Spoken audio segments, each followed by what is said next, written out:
வழிபாதை to கால்பந்து zonal. அதுல இன்னைக்கு 34வது நாள். நேத்து நைட்டு ஒரு மிதமான லெவலுக்கு மழை பெஞ்சிருக்கு போல. கிளைமேட் நல்லா மந்தமா திரும்பவும் மழை பெய்யற மாதிரியே இருந்தது. ஆனா இப்படி இருக்கிறதா பாத்தீங்கன்னா நம்மளுக்கு ஒரு பெரிய ரிஸ்க். திரும்பவும் எங்கேயா மழை பெஞ்சு தொலைஞ்சிட்டா நம்மளால ட்ரைனிங்கே பண்ண முடியாது. ஒரு பெரிய ஆப்பா போயிடும். அதுக்கப்புறம் டாக்டர் சாய்ஸோட புரோட்டீன் ஓட்ஸும் கூட 2 பிரெட் ஆம்லெட் சேர்த்து சாப்பிட்டு முடிச்ச அப்புறம் வந்தாரு நம்ம குட்டி குஞ்சான்.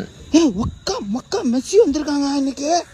இன்னைக்கு டைமிங்ல துப்பாக்கி மாதிரி இருந்தேன், அதனாலே சீட்டு கிடைச்சிச்சு. இன்னைக்கு மதியத்துக்கு பாத்தீங்கன்னா அதிசயமா எல்லாருமே சாப்பாடு எடுத்துட்டு வந்துட்டானுங்க. ஹவ் இஸ் திஸ் பாசிபிள்னு விசாரிச்சு பார்த்த அப்புறம் தான் தெரிஞ்சது எங்க கேங்ல ஒரு வெள்ளை சொக்கா போட்ட ஆடு இருக்கு. அந்த ஆட்டுக்கு அவங்க டோலி தான் பாத்தீங்கன்னா சாப்பாடு செஞ்சு கொடுத்துருக்காங்க. இதை அவன் யார்ட்டுமே வெளியே சொல்லக்கூடாதுன்னு சொன்னா, நான் உங்கள்கிட்ட மட்டும் தான் சொல்றேன், நீங்க சீக்கிரட்டா வச்சுக்கோங்க. கடைசி ஒரு 4 நாள்ல சரியான கழுத்து வலி, அது இந்த 2 நாள்ல இன்னும் அதிகமாயிருச்சு. காலேஜ்ல இருக்க பிசியோ ரூமுக்கு போயிட்டு இந்த துப்பாக்கியை வச்சு ஒரு மசாஜ் போட்டேன். நேத்து மேலிடத்துல இருந்து வந்த உத்தரவை ஏத்துக்கிட்டு இன்னைக்கு ட்ரைனிங்க்கு நிறைய பசங்க வந்திருந்தானுங்க. ஜோனல் நெக்ஸ்ட் மந்த் எண்ட்லன்னு சொல்லியிருக்காங்க. கன்ஃபார்மான டேட் அனௌன்ஸ் பண்ணிட்ட அப்புறம் நானே உங்கள்கிட்ட சொல்றேன். அண்ட் நீங்க ட்ரைனிங்ல பாத்தீங்கன்னா ஸ்டார்டிங்ல ஒரு 1 மணி நேரத்துக்கு நல்ல ட்ரில்ஸ் எல்லாம் பண்ணி முடிச்சிட்டு கடைசி 1 மணி நேரம் தான் மேட்ச் ப்ளே பண்ணோம். இன்னைக்கு மேட்ச் பாத்தீங்கன்னா எந்த குறை சொல்ற மாதிரியும் இல்ல. பசங்க எல்லாருமே நல்லா தான் விளையாண்டானுங்க. அங்கங்க சின்ன சின்ன மிஸ்டேக் அது எப்பயும் இருக்கிறது தான். இந்த வாரத்துல நாங்க டீமா சேர்ந்து ஒரு நல்ல ஹேபிட்டை ஃபார்ம் பண்ணிருக்கோம்னா அது இதுதான். இதுக்கு முன்னாடி எல்லாம் பாத்தீங்கன்னா நாங்க மேட்ச் முடிச்சுட்டு ப்ரே பண்ணவே மாட்டோம். இப்ப கடைசி 2 நாள்ல இந்த ஹேபிட்டை பில்ட் பண்ணிட்டு வந்துட்டு இருக்கோம். ஃபர்ஸ்ட் எல்லாம் நாங்க இந்த ப்ரே பண்ற விஷயத்தை டோர்னமெண்ட் அண்ட் ஜோனல் அப்ப மட்டும் தான் பண்ணிட்டு இருந்தோம். இனிமே ஒரு ஹேபிட்டாவே பில்ட் பண்ணலாம்னு இருக்கோம். அதுக்கப்புறம் டீம்ல என்னென்ன மிஸ்டேக் எல்லாம் பண்ணிட்டு இருக்கோம், எந்தெந்த இடத்துல எதெல்லாம் சேஞ்ச் பண்ணணும், அது எல்லாத்தையும் டீம் பசங்களோட டிஸ்கஸ் பண்ணிட்டு அங்கிருந்து கிளம்பிட்டு அப்படியே நீங்க ஆரம்பிச்சுக்கிட்ட